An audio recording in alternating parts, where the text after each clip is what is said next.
En 1181, la côte du Levant devient le théâtre d'un affrontement titanesque. Deux mondes se rencontrent pour le contrôle d'un port stratégique vital.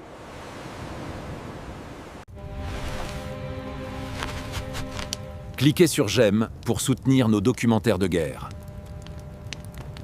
Abonnez-vous maintenant pour explorer les grandes batailles médiévales avec nous.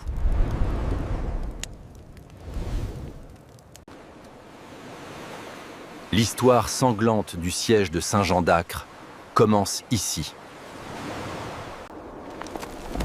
Le conflit racine remonte à l'année 1187, après le désastre de Ratine.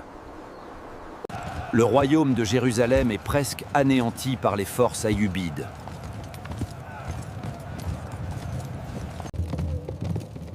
En août 1789, le roi déchu tente une manœuvre désespérée pour sa survie.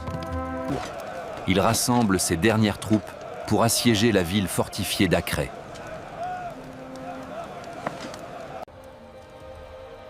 C'est une stratégie audacieuse pour un commandant sans royaume. Le port est crucial pour le ravitaillement venant de l'Europe.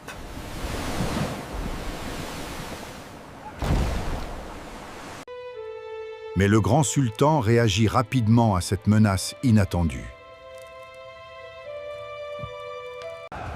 Il déplace son armée massive pour encercler les assiégeants chrétiens. Une situation tactique rare et dangereuse se met alors en place. Les Francs assiègent la ville, mais sont eux-mêmes assiégés de l'extérieur.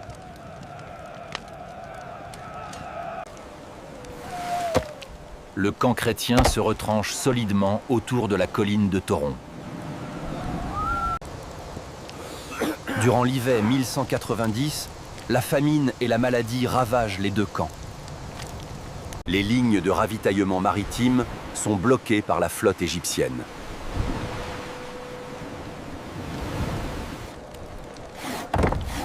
La technologie militaire joue un rôle crucial dans cette impasse meurtrière. Les ingénieurs latins construisent 3 énormes tours de siège en bois.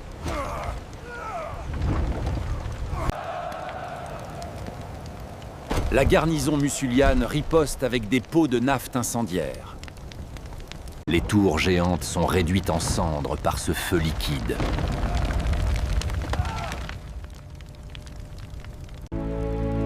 Le moral des croisés s'effondre face à cet échec technique.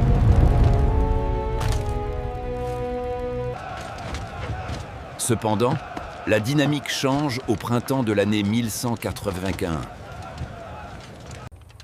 Le roi arrive en avril avec de lourdes machines de guerre. Il consacre ses ressources à la construction de catapultes et de trébuchets.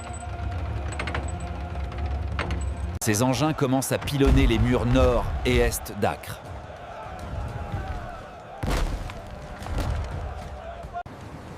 En juin 1181, une seconde flotte majeure apparaît à l'horizon. Le roi lion débarque sur la plage d'Acre. Son armure dorée, un symbole de pouvoir, brille sous le soleil. Il avance résolument, suivi de ses troupes d'élite. Sa présence galvanise immédiatement les forces coalisées, épuisées par 2 ans de lutte. L'argent anglais finance de nouveaux mineurs et des sapeurs experts. Les 2 monarques européens coordonnent enfin leurs assauts contre les murailles.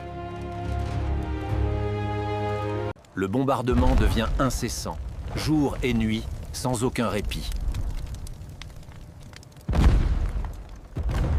Une catapulte nommée le Mauvais Voisincien vise la tour maudite. Le grand sultan tente désespérément de briser l'encerclement extérieur. Il lance des attaques furieuses contre les tranchées fortifiées des Francs. Mais les défenses croisées tiennent bon face à la cavalerie légère. À l'intérieur, la garnison d'Acre est isolée et à bout de force. Les vivres manquent et les murs commencent à s'effriter dangereusement.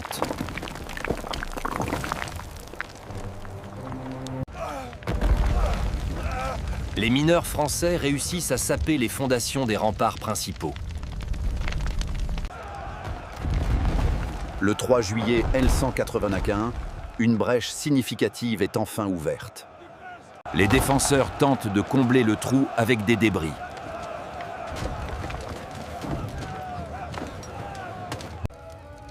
Le commandant, bien que malade, dirige le tir des arbalétriers. La pression militaire devant insoutenable pour la ville assiégée. Le signal de détresse est envoyé au camp du grand sultan.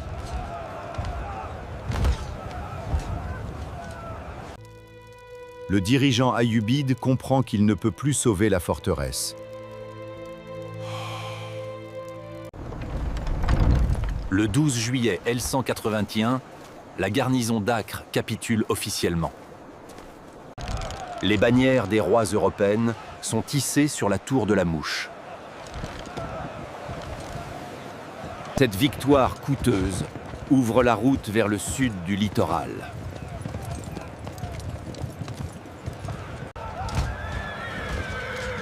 La prise d'Acre marque le véritable début de la Troisième Croisade. C'est un triomphe logistique et une démonstration de puissance de siège. Mais l'inimitié entre les rois alliés menace déjà la suite.